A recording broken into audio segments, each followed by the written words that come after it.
నమస్తే అందరికీ. చాలా రోజుల తర్వాత ర్యామ్స్ స్టోరీస్లో మళ్ళీ ఒక చిన్ని కథతో మీ ముందుకు ఈరోజు నేను వచ్చాను. విద్య వినయాన్ని పెంచాలి, అంతేకాని విద్య గర్వంతో అహంకారాన్ని పెంచుకుంటే ఆ దేవుడే దిగివచ్చైనా సరే, ఏదో ఒక రూపంలో అయినా సరే అతని గర్వాన్ని భంగం చేస్తాడు, అతనికి తెలివచ్చేలా చేస్తాడు అని రుజువు చేసేటటువంటి ఒక చిన్ని కథ. ఒక రాజ్యంలో ఒక గొప్ప పండితుడు ఉండేవాడు. అతనికి చాలా గర్వం, తన కంటే కూడా గొప్ప పండితుడు ఇంకా లేడు అని చెప్పి అనుకుంటూ ఉండేవాడు అనమాట. అలాగే ఇతర పండితుల్ని కూడా కొంచెం ఎగతాళి చేయడము, పెద్ద చిన్న లేకుండా మాట్లాడటము, ఇట్లా చేసేవాడు అనమాట. కానీ అతనికి రాజు దగ్గర ఉన్న పరపతి చూసి ఎవ్వరు కూడా ఏమీ అనేవాళ్ళు కాదు, అనడానికి ధైర్యం సరిపోయేది కాదు. నువ్వు చేసేది తప్పు అని చెప్పడానికి ఎవరికి కూడా ధైర్యం సరిపోయేది కాదు. అటువంటి పండితుడు ఒకరోజు పక్కనున్నటువంటి ఒక గ్రామానికి ఏదో పని మీద వెళ్తూ ఉన్నాడు. అప్పట్లో రవాణా సౌకర్యాలంటే ఎద్దుల బండ్లు లేదా కాలినడక ఇవే కదా. ఇంకా మళ్ళీ ఆ బండివాడు వాడిని తీసుకెళ్తే వాడికి డబ్బులు ఇవ్వాలి, ఇవన్నీ ఆలోచన చేసుకున్నాడో ఏమో మరి. అతను కాలినడకని తన ప్రయాణాన్ని సాగిస్తూ ఉన్నాడన్నమాట. అట్లా వెళ్తూ ఉంటే అతను ఒక అడవి దాటేసి తర్వాత కొన్ని గ్రామాలు ఉంటాయన్నమాట. అట్లా అడవి అంచున్నటువంటి ఒక గ్రామంలోకి వెళ్ళాడు. అక్కడికి వెళ్ళేసరికి ఆయనకి విపరీతమైన దాహం వేసింది. అది మండు వేసవి కాలం అన్నమాట. అతను అడవిలోంచి వచ్చినా కూడా అతనికి ఎక్కడ నీటి సౌకర్యం అనేది ఎక్కడ కనిపించలేదు పాపం. సో అయినా అక్కడ తాగడానికి కూడా తన గొప్పవాడని ఒకటి ఇది ఉంది కదా. సో ఎక్కడికి వెళ్ళినా కూడా నాకు ఏ సౌకర్యాలకు ఏ లోటు ఉండదు అని చెప్పి భావించి అతను ఆ గ్రామంలో వెళ్ళగానే, గ్రామంలో ఎంటర్ అవ్వగానే ఒక ఇల్లు కనపడింది, ఒక చిన్న గుడిసె కనపడింది. అక్కడికి వెళ్ళి డోర్ నాక్ చేసి, అమ్మా తలుపు తీయండి అన్నాడు. ఎవరైనా ఉన్నారా ఇంట్లో అని పిలిస్తే ఒక ముసలమ్మ, పండు ముసలమ్మ వచ్చి డోర్ తీసింది. ఎవరినైనా నువ్వు అనింది.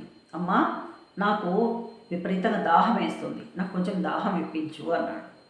ఎవరు నువ్వు అంటే, నేను ఒక గొప్ప పండితుణ్ణి, రాజుగారి దగ్గర గొప్ప పేరున్నటువంటి గండపెండేరాలు తొలగించుకున్నటువంటి ఒక గొప్ప పండితుణ్ణి నేనెవరో మీకు తెలీదా? సరే అదెంత వదిలే, నాకు ఫస్ట్ దాహం వేస్తుంది, ముందు దాహం ఇప్పించు అన్నాడు అనమాట.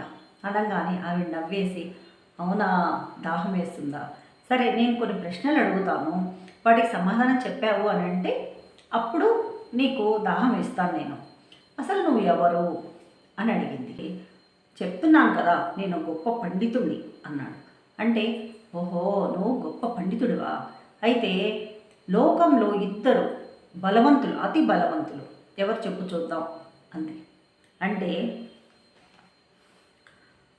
ఫస్ట్ నాకు దాహం వేస్తుంది, ఆ పని కానీ తల్లి నా ప్రాణం పోయేటట్టుంది ఎండకు, అయినా నాకు తెలియదు లోకంలో అతి బలవంతులు ఎవరో నాకెట్లా తెలుస్తుందో, నేను పండితుడిని, ఏదో పద్యాలు చెప్తాను ఏదో చెప్తాను తప్పితే నాకు అది తెలియదు అన్నాడు.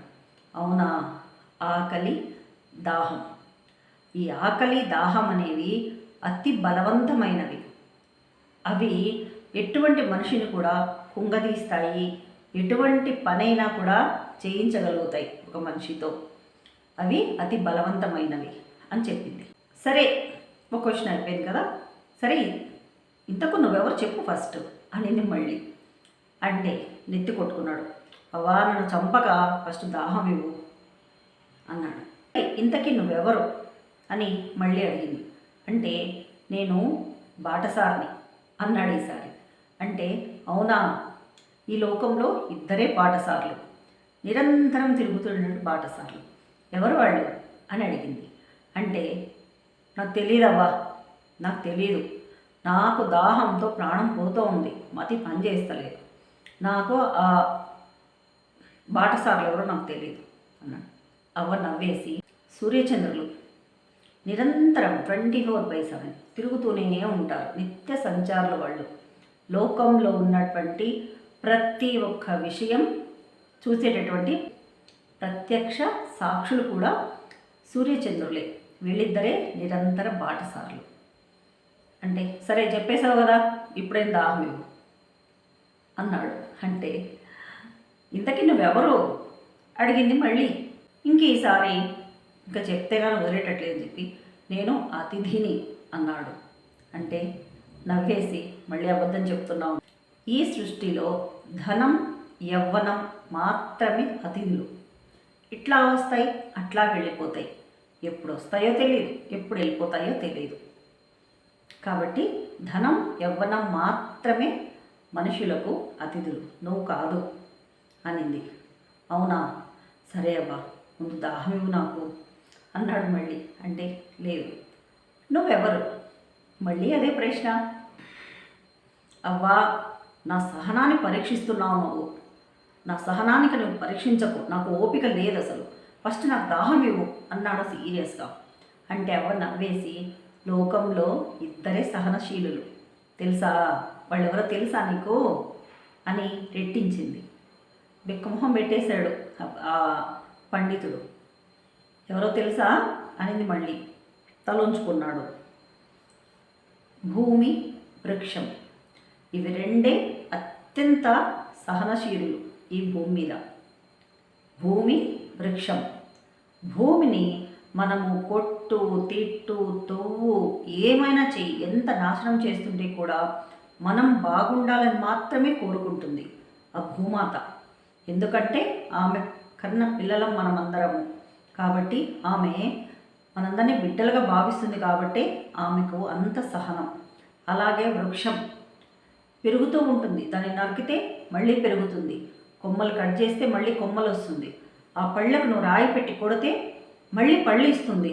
కానీ వీడు నన్ను కొట్టాడు కదా, నేను పళ్ళివ్వను అని చెప్పి ఏ రోజు అలగదు ఆ వృక్షం. కాబట్టి అత్యంత సహనశీలురు ఎవరు అంటే వృక్షం అండ్ భూమాత మాత్రమే. ఇప్పుడు చెప్పు, నువ్వెవరు అనేది మళ్ళీ. నేనొకరు మూర్ఖుడను తల్లి, మూర్ఖుడను అన్నాడు విసుగ్గా ఈసారి. మళ్ళీ నవ్వేసిందావా. అవునా, ఇందులో కొంత నిజం ఉంటే ఉండవచ్చు, కానీ అత్యంత మూర్ఖులు ఎవరు అనంటే, ఎవడో వచ్చి నువ్వు తోపు తురుము అని చెప్పేసి పొగుడుతూ ఉంటే నేను గొప్ప అని ఫీల్ అయిపోయి అర్హత లేకున్నా ఎదుటివాడికి విశిష్ట స్థానాన్ని ఇస్తూ, ధనాన్ని ఇస్తూ, వాళ్ళ మెప్పు కోసం అరులు చాస్తూ ఉంటాడే రాజు, ఈ రాజ్యాన్ని రాజు, వాడు అత్యంత మూర్ఖుడు. అతనితో పాటుగా అర్హత లేని ఆ రాజును గొప్పగా పొగిడి ధనం కోసం, అది కూడా ధనం కోసం గొప్పగా పొగుడుతూ ఉంటాడే వాడు అత్యంత జ్ఞానిని నేను అనుకుంటూనే అజ్ఞానిగా ప్రవర్తించేటటువంటి ఆ పండితుడు ఎవడైతే ఉంటాడో వాడు అండ్ ఆ రాజ్యాన్ని రాజు అర్హత లేని పనులు చేస్తున్నాడు. కాబట్టి వాళ్ళిద్దరూ పరమ మూర్ఖులు రా అంది. అవ్వా, నువ్వెవరో మహానుభావురాల్లాగా ఉన్నావు, గొప్ప పండితుడిని అని విర్రవీగుతున్న నాకు కనువిప్పు కలిగించడం కోసమే నువ్వు ఇలా నాకు ఎదుట సాక్షాత్కరించినట్టుగా నాకు అనిపిస్తూ ఉంది. నాకు తెలియని ఎన్నో నగ్న సత్యాలను తెలిపావు. నిజమే, నువ్వు చెప్పినవన్నీ కూడా సత్యాలు, నాకు తెలియలేదు, నన్ను క్షమించవ్వా అని చెప్పి అవ్వ కాళ్ళ మీద పడ్డాడు. అప్పుడు ఆ అవ్వ నవ్వి, నాయనా, విద్య వినయాన్ని ఇవ్వాలి. అహంకారం అనే పొరలు నీ కళ్ళకు అడ్డం పడ్డం వల్ల నేనెవరో కూడా నువ్వు గుర్తించలేకుండా ఉన్నావు. నన్ను రోజు పూజిస్తావు, నన్ను రోజు ధ్యానిస్తావు, రోజు ఆరాధిస్తావు, కానీ నేనెవరో నీకు కనపడడం లేదు అనంటే దానికి కారణం నీ కళ్ళకు అడ్డుగా ఉన్నటువంటి అహంకారపు పొరలు. వాటిని తొలగించుకొని నన్ను చూడు అంది. అప్పుడు ఆయన లేచి కూర్చొని ధ్యానం, ఒక్క క్షణం ధ్యానం చేసి తన తప్పులు మన్నించమని ఆ దేవిని వేడుకుంటూ కళ్ళు తెరిచి చూస్తే ఎదురుగ్గా ఉన్నది సాక్షాత్ ఆ మహాసరస్వతి, అమ్మ చదువుల తల్లి భారతి వాణి. ఆమె ఎదురుగ్గా ఉంది. ఆమెను చూసేవరకి ఆయన కళ్ళమ్మడి ఆనంద భాష్పాలు.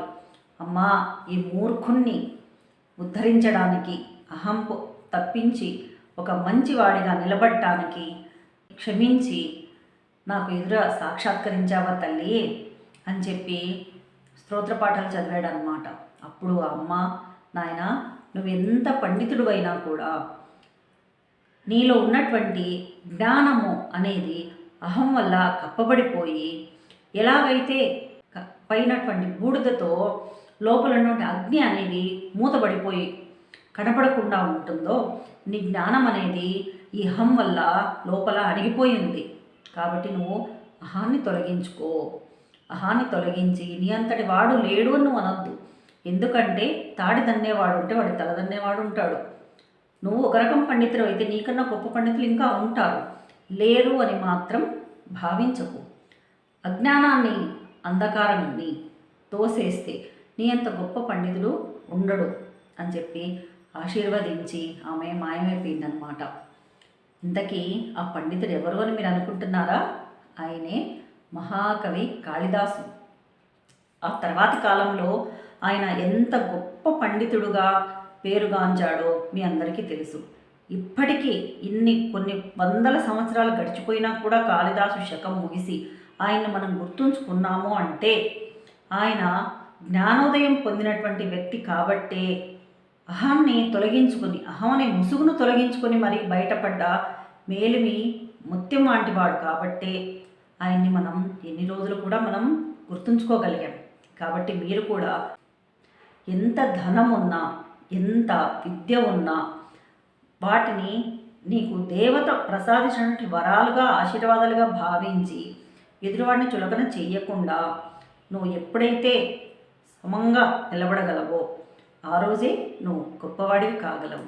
ఇది ఈ రోజుటి చిన్న కథ, గర్వభంగం. Please like, share and subscribe.